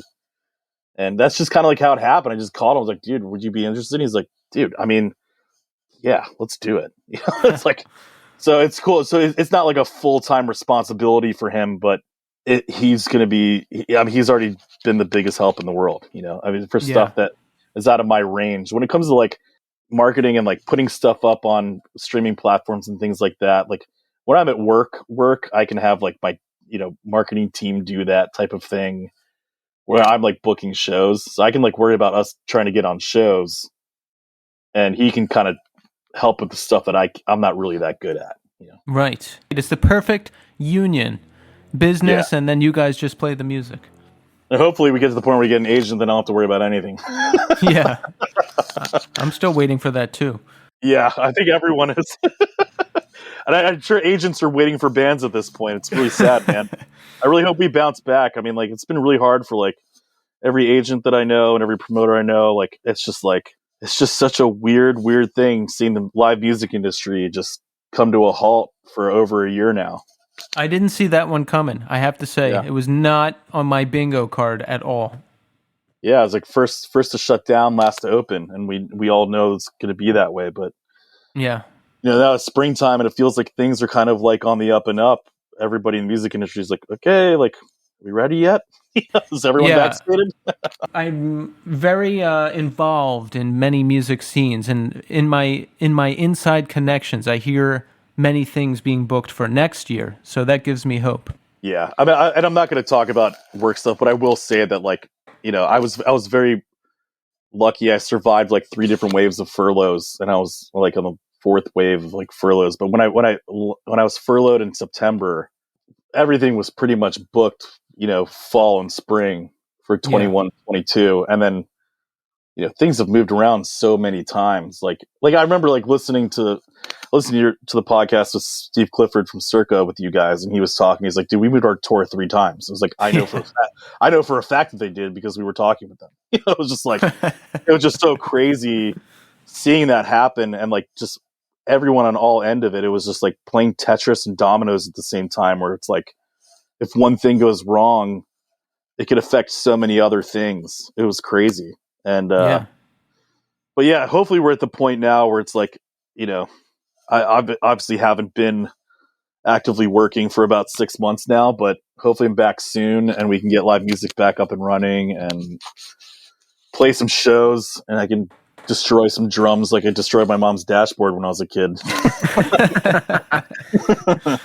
That was a nice full circle right there. Yeah, I hope so too. I had a friend who went to a hardcore show on Staten Island over the weekend. I was like, what? My God. It was like this band. Well, I don't want to say in case it was like not legit. Yeah. I don't want to blow anybody up, but it was like seeing a unicorn live. I was like, wait, what? How? Who? Tell me. Like, I miss people. I want to get back out. I want to go to shows. I want it to get back to normal, and it's looking like it will. Yeah, and we got to do a hang after this because Tommy's been on here the whole time, and I haven't met Tommy. Yeah. And I got to get to know him. You do, and we talk about this all the time with guests. It's so weird to, 1, talk to everybody, 2, not see them because this is audio only. We don't see people. 3, we can't be like, hey, I'll see you at the show next month. It's just like in the ether. So once you play, we're going to have to hang. Yeah, and we'll definitely come up to Vitus and play Philly too. Yeah, well, I've already talked to Dave at Vitus. I was like, dude, we got to do something. And he's like, I can't wait. I was like, and you should just play with us. Perfect. Just do a good Vitus hang night. That'll be super fun. I can't wait. So, folks, the single is out now. Go check it out. Follow Dark Operative on Instagram. Follow Burial Waves. Check it out. There's a live song out there right now. Check that out. I really enjoyed that. Glad you dug that one. Yeah, we were nervous about recording that as like a live song and video as like a first thing, but we had no way to go record anything before our shows. And we're like, hope people like this live version of the song because we have a show coming up in 2 weeks, so they have to know what we sound like. It sounds good. If it sounded like shit, I'd probably be like, whatever, but I'm listening to it, and then the chorus kicks in. I was like, oh, yeah, all right. This is like right up my alley. I'm into this. Yeah, we have a recorded version coming out soon, too. Awesome. it's nice to hear the songs we've been working on actually fully recorded from the studio standpoint now. That's what it's all about. That's like the Yeah. best. To get the ideas from your head actually down onto tape or Pro Tools or whatever the hell people use these days and hear it come to life. I love it. The songs premiere on Brooklyn Vegan, and if you want to follow our stuff, all that goodness. I think we'll have a merch store set up soon. We have a couple shirts that we had at our shows. Well, there's a couple left over, but I think we're going to do some new designs, like a merch store.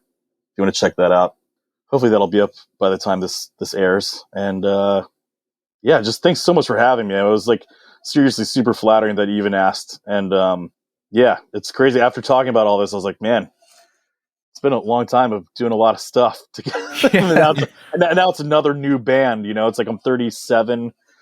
That's the other thing. Like starting a new band when you're 37 is just like so weird. Like it's funny, but it's exciting, but it's just so funny and weird. It's like that thing is never gonna leave me. Like you always want to be in a band. Like a friend of mine once told me, he was like, being in a band is terrible, but not being in a band is even more terrible. Just like, yeah, that's kind of true. It's so true. I'm still dreaming of my next musical project whenever and wherever it may be. But doing this podcast with Tommy is really scratching the musical itch for the time being. So I'm okay with that. Yeah, the show is awesome, man. Like I said, I've listened to a bunch of episodes. I'm in the middle of the Phil from Caspian one right now. He's a good bud of ours too, and That's a doozy. That's a good one. Yeah, it's just cool seeing people that I know, whether they're actual friends or like kind of acquaintances, and being a part of this too. So thank you so much. Like I really, really appreciate being on here. Hey, thanks for coming on, man. I knew you had a lot of musical experience, but I didn't know this much. There was so much great stuff in here, and you know what? I'm flattered that you're flattered that you came on here. So thank you. Perfect. Is this where you cut and go to like a Satva commercial or something? Once we actually have promotions, no sponsors yet. Yeah. Tommy. Jimmy, it's always nice to talk to new people. I'm sure we have met at some time in the past. I'm not sure. Dude, it doesn't matter. We're going to meet in the future, so this will be great. There we go. The other thing I always think it's funny is like when people have like very strange things in common. And I think one of the things that you hit on that kind of blew me away, and I'm still kind of like, I didn't even know how to address it in the moment. Playing lacrosse and skateboarding and being into like punk and or heavier music. Yes. And I went to an all boys private school as well.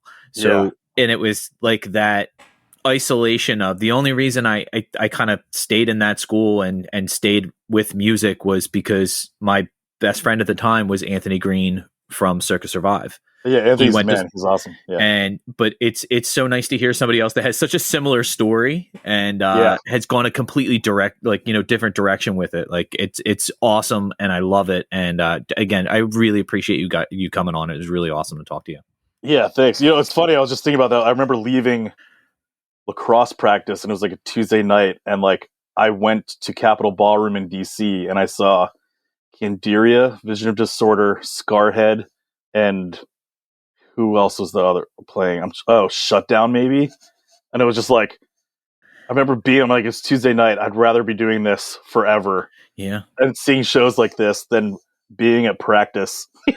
Two different worlds. And it's so funny that we had that, the thing about like the farmer bro guy come up, because that culture of lacrosse is terrible. That bro culture is deadly. Like within that, like you can get sucked into it real fast, real quick. And then the next thing you know, you're wearing a pastel shirt and flip flops everywhere. So it's so weird. You know, I looked at with my grade at my school, like it was definitely like, we had a very eclectic grade that was goofy and funny, but the grade above us, I just remember like, I really feel like half these guys don't know that they can be their own person. They're just trying to be the same person. It's very weird. You know, like it was weird seeing that happen, you know, like at a school like that, be like, oh, these guys feel like they all need to be the same type of thing. And there's no other option out there. You know, like it was like people would latch onto a clique and then, whether it's music or like what they were wearing or the type of Nikes they had or whatever it was just like, man, this is weird. Yeah. and that all boy environment is definitely, I loved it because I definitely focused on school a hell of a lot more. But I think it also brings in this, especially with like an all boys school, there is usually it evolves around like it's a private school. There's usually a pretty hefty tuition that goes along with it, and you get lumped in with these kids that are like, oh, you went to that school, and they think of all like the Audi driving dorks that they knew from that school, and I'm like, yeah, I'm from there, not of there. That's exactly how I felt. It's like, it's like you're from that school, you're probably loaded. It's like, no, just because this one kid in my class's dad is the CEO of whatever company doesn't mean that I'm like that too. It's like, my dad has a skate shop. It was fast, but it was a good learning experience, and knowing the guys that get it and are cool.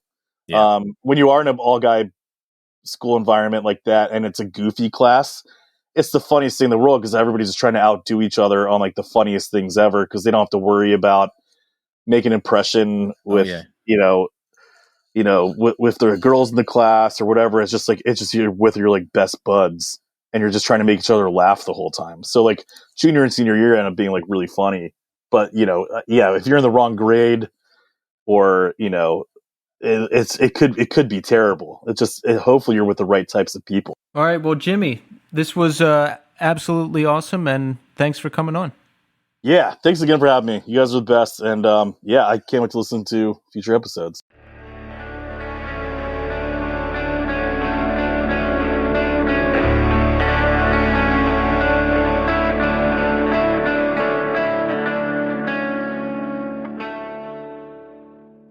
There you have it, folks. Jimmy Rhodes. That was excellent, well-rounded conversation. The guy's been in a lot of great bands. He's got a lot of great stories. I don't think I've spoken to him since 2013 at that show that we were talking about during the conversation. It was great.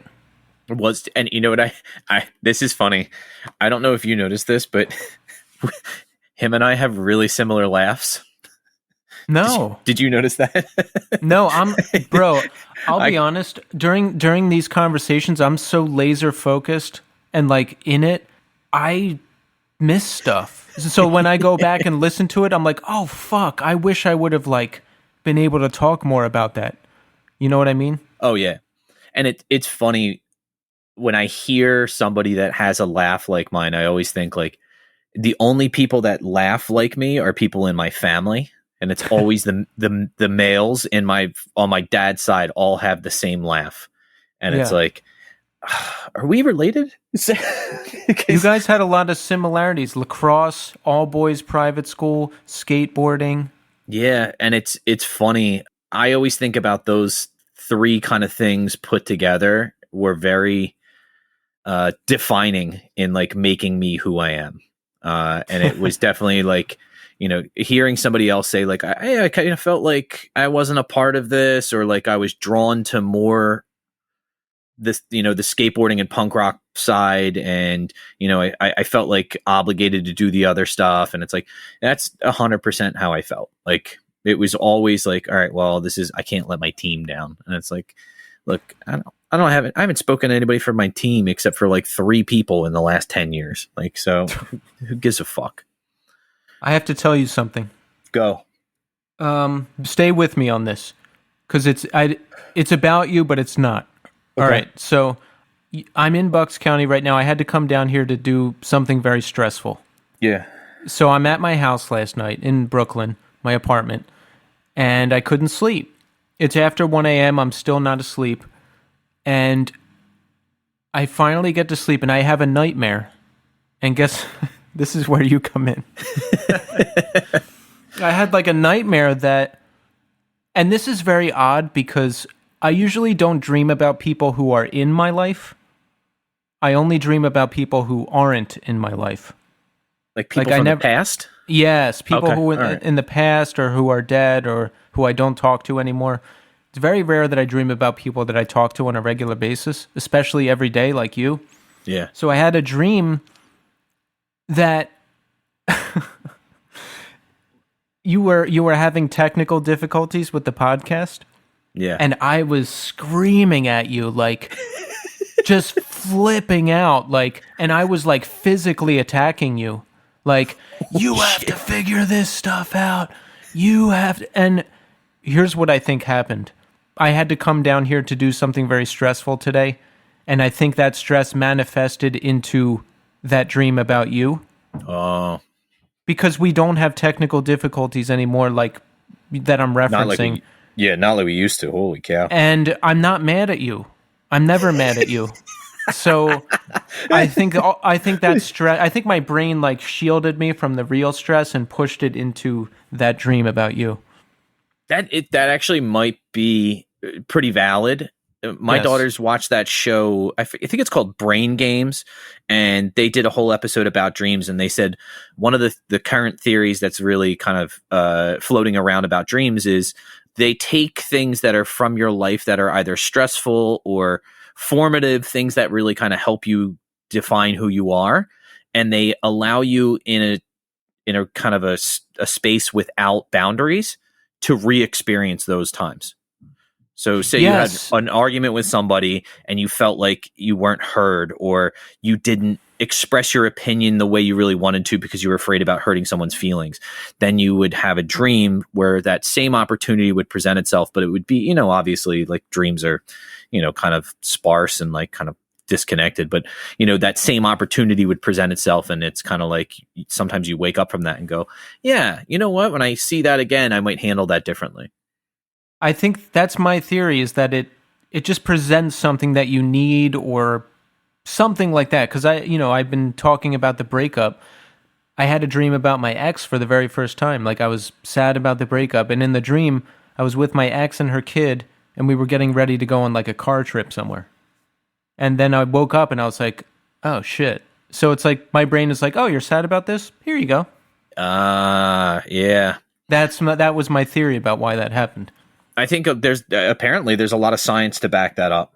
There's a lot of current research that says that it really is like those moments that are the most trying. It gives you an opportunity to kind of experience them in a different format. I got an appointment for my first COVID vaccine shot. Yeah, at the end of May, right? Well, the last week of May. Yes. That's awesome. Wait, no, I'm going to edit out when it is, because I'm going to keep it a secret because I want the option to not see people. Fair enough. If I don't want to. Gotcha. And then I can lie and say I didn't get the vaccine yet. There you go. Yeah. And it's weird. Like, they opened up appointments in New York to people over 30, and I had to keep refreshing on the site like I was getting Ticketmaster tickets or something. Oh, yeah. It took 2 days, I think. Yeah, that was Kelly and I were just setting alarms because somebody had told us that, I think it was Rite Aid or CVS, I forget which one. They uploaded things or refreshed everything and made the schedules new at around 5:30. So we were getting up around 5:15, logging in, and then just hitting refresh like mad. But it took Kelly and I 3 days just to get me an appointment in New Jersey. Wow. So yeah, but I had my second shot this morning. Oh, this morning? Yeah, this morning I had it. Yeah. So how do you feel? Absolutely phenomenal. I feel great. Like I actually came home for Easter. We got the baby she gets really upset because the girls have the playground out back and she can't climb it or be in it. So we bought like a, small clubhouse, like kind of like those little ones people used to have in their backyards that are like one level. So she can just walk right into it. And so the girls and I put it together this morning, and then I raked all the side of the house because we had a tree removed, and I had to get all the grass or the ground ready to put grass seed down. And I was like, it was hard work for like 3 hours, and I feel great. Like I feel totally fine. No headaches, no nausea, no achiness, no fever, nothing. Like I feel absolutely fine. But I didn't really have a reaction to the first one either. The first one I felt the next morning, I just felt tired. And I had a fever coming on, but I actually never had a fever. So when I get vaccinated, I'm coming down there. You better. Dude, I haven't seen you in a year and a half. It's been a year and a month. Oh, and I have to tell the audience, I was in a real funk Saturday because I'm dealing with a lot of stuff right now. I mean, the one thing I'm talking about and the one thing I'm not talking about, that's what's on my plate right now, but it's very emotionally taxing, and I'm sitting there feeling like shit, and then you send me that video. I feel like part of Tommy's family now. I love that they all know me, and he's driving down the shore and he's like, "We're going to the shore, dummy." And then all of his kids are like saying hi to me, and I'm like, "Oh my God, this is like the most heartwarming thing ever." I get. I wanted to send that to you because I think I mentioned it on the. I know I did. I mentioned on the podcast that whenever we go to the shore, we play the Promise Rings. Nothing Feels Good. So we play the whole record end to end and just listen. And it's not a long record. It's like 38 minutes or something like that. But I was like, we're crossing the bridge. Promise Ring is on. I'm going to text Keith right now and see how he's doing. And you were like, you wrote back to me. You're like, thank you. I really needed that. Yeah. I was like, good. It was like the perfect time. See, there's another synergy thing. And here's a music recommendation for anyone who wants it. Knuckle Puck, well-known band, 2020, the album that came out in 2020. I listened to the whole album. It's rare that I listen to whole albums anymore, unless it's someone that's coming on our show or just a band that I really like. I fuck with these year-long playlists, and I prune the best songs from the best albums. You know, I'll do like all right, I'll listen to the whole album once. I'll pull out all my favorite songs and drop those in the playlist, and that's it. There you go. But I listened to this whole Knuckle Puck record, and it was incredible. Yeah, they're really hit good. after hit. Have you heard this record? You know what? You texted me that earlier today, and while I was doing some work on the side of the house, I listened to, not the whole thing, but I listened to like 3 of the tracks, and it's actually funny that you bring that up. It recommended another band for me that I've always seen their name, and I'm like, ugh, I don't really like that. I don't know why, but I played it and watched it, and I'm thoroughly impressed. They're really good. They're called Tiny Moving Parts. Oh, yeah. Dude, the guy played, like, I was like, oh, that's a really cool, it's like math rocky kind of beginning. Like they kind of like walk the line between like poppy, emo, punky kind of stuff, but like they have a very heavy math rock part with the guitars. There's like 4 or 5 songs right in a row that I hit. I was like, wow, these are just fucking great. Like everything I was like, all right, I'll just keep letting it play because I didn't want to, like, my hands were filthy. I didn't want to keep touching my phone. And like, so I was just like, oh, okay, I'll just listen to it. Dude, really great players. And on top of that, the guitar player sings and plays these really complicated parts. But the more I listened to them, the more I paid attention to the drummer. The drummer is fucking phenomenal. Like, really, really great player. Not to leave the bass player out, but those were the 2 standouts. Like, I went and looked something up about them. They're all family. It's 2 brothers and a cousin. Yep, they're all from Minnesota. I think it's the drummer and the bass player are brothers, and their cousin is the lead singer and guitar player. Wow. Really cool shit. Really I gotta cool listen to that. Yeah, Tiny Moving Parts. I'll send you the track I was listening to today. It was really good. Please do. Yeah. Well, that's it. I mean, we covered it all. We did our pop culture minute. We had an amazing conversation with Jimmy. We covered some stuff here in the end. I talked to Tommy about my dream about severely pummeling him because he was having technical difficulties, and now I feel better getting that off my chest. I think this was a home run episode. Always think about this. We've recorded this entire thing without each other, with the sole exception of 3 episodes. So you wouldn't be able to physically beat me up anyway. Like, we're never in the same room. I wouldn't be able to beat you up even if I tried. You're pretty built. I've been slacking, but Are you fat now? No. But you know what? I did hit that line, and I thought it was funny as I texted you about it. It's like, I'm over 200 pounds now. Yeah. So I'm like 201 or 202. And I hardly ever weigh myself, but I was just like, the scale was out, and I was like, oh, I want to see how much I weigh. And I really had that moment of like, do I need to go on a diet? Like, do I need to? And I eat relatively healthy and pretty clean as it is, but like, I really had a moment of like, maybe I'm working out too much. Maybe I'm eating too much food. I don't know what's going on. And are you eating raw chicken breasts or something?